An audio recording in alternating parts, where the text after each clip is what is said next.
बिस्मिल्लाहिर्रहमानिर्रहीम, अस्सलाम वालेकुम। एवन टीवी के न्यूज़ स्टूडियो से मैं हूं अनीशा वासी और मैं हूं मुनीबा अख्तर। शामिल करेंगे न्यूज़ हेडलाइंस। वज़ीर आज़म का कांग्रेस सेंटर ताशकंद पुरतगाब इस्तकबाल। वज़ीर आज़म का दौरा उज़्बेकिस्तान, दोनों रहनुमाओं ने काबीना अरकान का तारुफ कराया। मियां शहबाज शरीफ की उज़्बेक सदर से आन-बान मुलाकात होगी। वफूद की सतह पर मुलाकातें, मायदों पर दस्तखत होंगे। अमन खुशहाली दोनों मुल्कों का विजन है। इस्लामाबाद में अपोजिशन इत्तेहाद के 2 रोज़ा कौमी कॉन्फ्रेंस। पाकिस्तान सियासी इंतशार का शिकार, बात करने की इजाज़त नहीं, आइन की बालादस्ती और जमहूरियत के लिए तमाम सियासतदान मुत्तफिक हैं। उमर अयूब कहते हैं हमारी कॉन्फ्रेंस हो रही है और बाहर पुलिस खड़ी है। सलमान अकरम राजा के अचानक वारंट गिरफ्तारी आ गए। मुल्क में इस वक्त जमहूरियत नहीं है। अपोजिशन लीडर ने बलोचिस्तान के हालात तशवीशनाक करार दे दिए।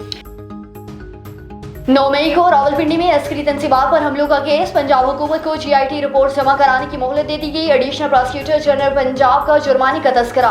जुडिशल अफसर के खिलाफ रिमार्क्स पर शर्मिंदगी ना हुई। जस्टिस शफीक सदीकी के रिमार्क्स बगैर चीफ जस्टिस ने कहा कि फ्रीकेन के नोटिस जारी किए गए जुर्माना खत्म नहीं कर सकते। फौजी अदालतों में आम शहरियों के लिए मिलिट्री ट्रायल से मुतालिक इंट्रा कोर्ट अपीलें। फौजी अदालतों के अलावा 5 रुकनी बेंच के 3 फैसले मौजूद हैं। तमाम जजेस ने एक दूसरे से इत्तेफाक किया था।